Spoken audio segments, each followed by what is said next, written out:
내전이 끊이지 않는 나라, 치안, 행정, 경제가 무너진 나라, 그리고 해적의 나라. 이 수식어들을 조합하면 떠오르는 나라가 있습니다. 바로 소말리아죠. 영화 모가디슈와 블랙호크 다운의 배경이 되기도 했었습니다. 전 세계 대부분의 국가는 소말리아 여행을 금지하거나 최고 수준의 여행 경보를 발령한 상황입니다. 우리나라 역시 소말리아 여행이 금지돼 있는데요. 치안이 매우 불안해서 외국인을 대상으로 한 납치가 빈번하게 발생하기 때문입니다. 뿐만 아니라 테러도 계속되고 있습니다. 지난 10월 30일에는 최소 100명이 사망하고 300여 명의 부상을 입는 연쇄 차량 폭탄 테러가 발생하기도 했었죠. 테러가 잦은 소말리아에서도 5년 만에 발생한 최악의 인명 피해였습니다. 이 테러는 이슬람 극단주의 무장단체인 알샤바브의 소행으로 밝혀졌는데요. 그렇다면 이처럼 소말리아가 내전이 끊이지 않는 위험한 국가로 전락한 이유는 무엇일까요? 안녕하세요. 저는 이승원이고요. 오늘은 소말리아에 대해서 조금 더 가까이 들여다보겠습니다.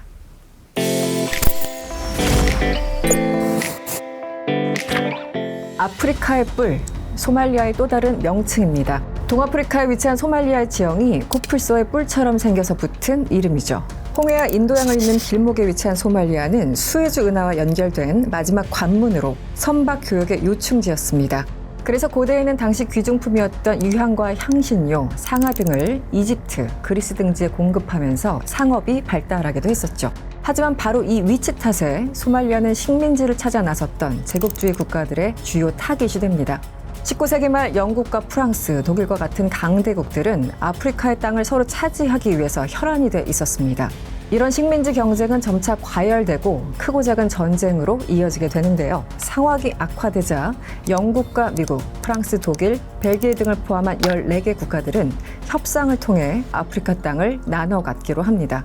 이 협의가 바로 1884년 베를린 회의였습니다. 문제는 땅의 주인인 아프리카인들을 배제한 상태에서 열강 대표들만 모여서 아프리카의 운명을 결정했다는 것이었습니다. 이 결과 아프리카는 강대국의 무력에 의해서 여러 나라로 찢어지게 됐는데요. 소말리아 역시 예외는 아니었습니다. 남부는 이탈리아, 북부는 영국의 식민 통치를 받게 된 겁니다. 그런데 이런 상황에서 아프리카에도 독립의 바람이 불기 시작했습니다. 1918년 미국의 윌슨 대통령이 주창한 민족 자결주의 때문인데요. 민족 자결주의란 각 민족이 정치적 운명을 스스로 결정할 권리가 있고 다른 민족의 간섭을 받을 수 없다는 주장이었습니다. 미국에서 불어온 이 민족 자결주의는 아프리카에도 퍼지게 됐고 1960년을 전후로 아프리카 많은 국가들이 독립을 하게 됩니다. 그리고 소말리아도 1960년 독립하면서 주권 국가로 나아가게 됩니다. 하지만 독립된 국가로서의 자유를 느낀 지 채 10년도 되기 전에 문제가 터지는데요.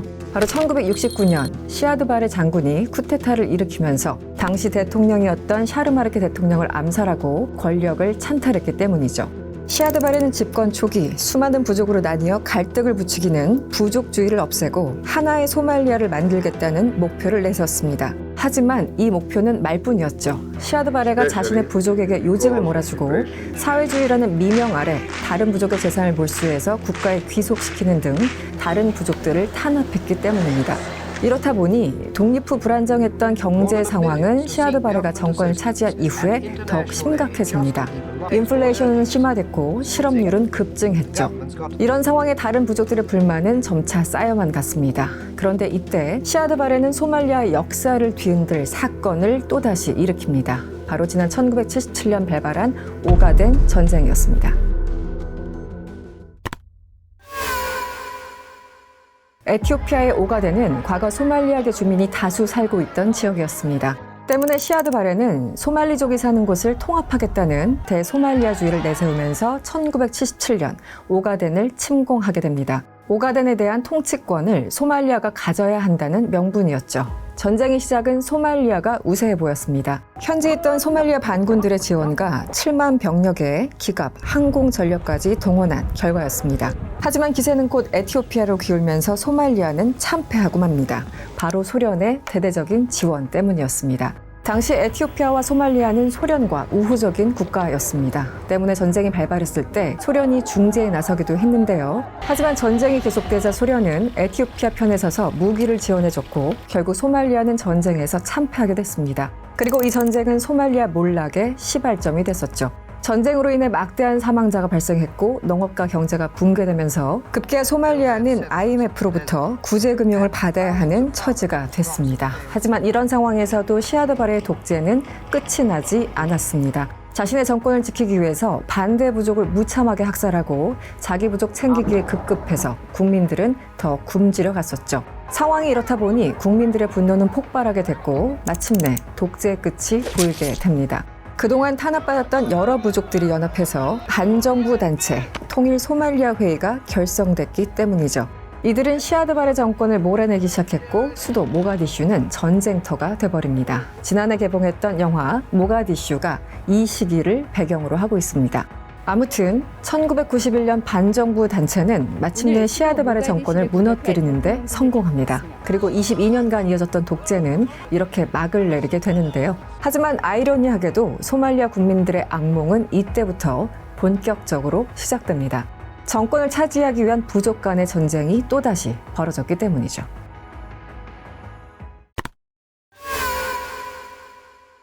독재 정권 타파라는 공통의 목적이 있었던 반정부 단체는 목표를 이루자 곧장 여러 분파로 분열됐습니다. 그리고 서로의 이권을 차지하기 위한 또 다른 내전이 시작됩니다. 대표적인 사건은 반정부 단체의 리더였던 모하메드 파라 아이디드와 알리 마흐디 모하메드의 대립이었습니다.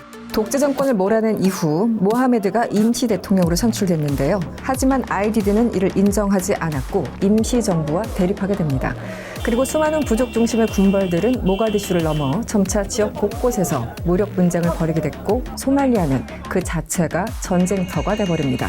여기에 설상가상으로 심각한 가뭄으로 인한 대기근이 덮치면서 약 30만 명이 굶어 죽는 최악의 상황까지 발생하죠. 상황이 이렇다 보니 국민 구호 활동을 위해 유엔이 개입하기 시작합니다. 하지만 아이디드는 정권을 유지하기 위해서 유엔군을 공격했고 24명의 사망자, 50여 명의 부상자가 발생합니다. 이에 유엔군도 반격을 시작했고 이때 미국도 아이디드를 체포하기 위해서 특수부대를 파견합니다. 그런데 가볍게 생각했던 소말리아 작전에서 예상치 못하게 큰 피해가 발생합니다. 민병대의 습격을 받아 헬기 블랙호크가 추락하면서 18명이 사망한 겁니다. 이 전투를 소재로 한 영화가 바로 블랙호크 다운입니다. 영화를 보시면 당시 상황이 얼마나 참혹했는지를 알 수 있을 겁니다. 아무튼 언론의 미군이 소말리아에서 참혹하게 공격당했다는 내용이 퍼지면서 반전 여론이 들끓기 시작합니다. 그리고 결국 미군은 소말리아에서 철수했고 1995년 유엔군도 소말리아에서 완전히 발을 빼게 됩니다. 그 결과 소말리아는 사실상 무정부 상태에 이르게 되죠. 이런 상황에서 국민들은 어떻게든 살아남아야 했고 그들의 선택지는 바다였습니다. 소말리아는 대부분의 지형이 사막인 탓에 농사가 어려워 어업으로 생계를 이어갔습니다. 하지만 정부가 무너지면서 해군이 사라진 탓에 소말리아 앞바다에서 외국 선박들의 불법 조업이 자유롭게 이뤄졌죠. 이는 급격한 어획량 감소로 이어졌는데요. 소말리아 국민들은 유일한 생계 수단마저 빼앗기는 상황에 놓이게 된 것이죠. 때문에 어부들은 총을 들고 자체적으로 해상 경비대를 결성했고 불법 조업을 하는 어선들을 쫓아내며 자신들의 바다를 스스로 지키려고 했습니다. 하지만 이마저도 쉽지 않았습니다. 정권을 차지하고 있던 이들이 돈을 받고 폐기물을 소말리아 바다에 버릴 수 있도록 허가를 해줬기 때문이죠. 유럽에서는 폐기물을 처리하기 위해서 1톤당 250달러의 비용이 드는 반면 소말리아에서는 2.5달러면 폐기물 처리가 가능했다고 하는데요. 때문에 외국 선박들은 소말리아 해역에 폐기물을 버리기 시작했고 바다는 납과 카드뮴, 수은과 같은 중금속은 물론 방사성 폐기물로 오염돼 버립니다. 그 결과 국민들은 정체 모를 병에 시달려야 했고 풍부했던 물고기들도 사라지게 됩니다. 이런 상황에서 소말리아인들은 생존을 위한 탈출구를 찾아야 했고요. 그들이 선택한 방법은 바로 해적이 되는 것이었죠. 마침 아시아와 유럽을 잇는 최단 항로인 수에즈 운하를 가기 위해서는 소말리아를 거쳐 가야만 하기 때문에 많은 배들은 해적들의 타깃이 될 수밖에 없었습니다. 한 보고서에 따르면 소말리아 해적이 성행했던 시기인 2011년 해적들의 연간 수입은 1억 3,500만 달러에 이른다고 하는데요.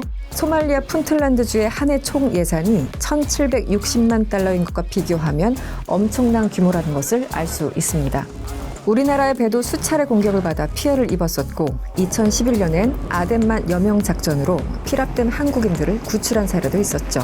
이처럼 해적이 막대한 수입을 얻게 되자 당시 소말리아에서의 해적은 아이들의 장래 희망으로 꼽힐 정도로 위상이 높았다고 하는데요.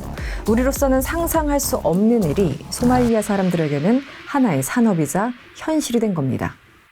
자신의 바다를 지키기 위한 자경단에서 시작됐지만 해적이라는 불법 산업으로 변질된 소말리아의 어부들.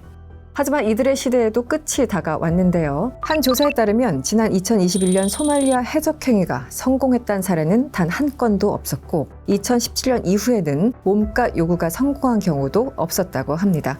해적으로 인한 피해가 점차 커지자 각국에서 군함을 파견해서 단속을 하기 시작했고 위험 대비 수익성이 낮아지자 해적이 줄어든 것으로 추정되고 있습니다.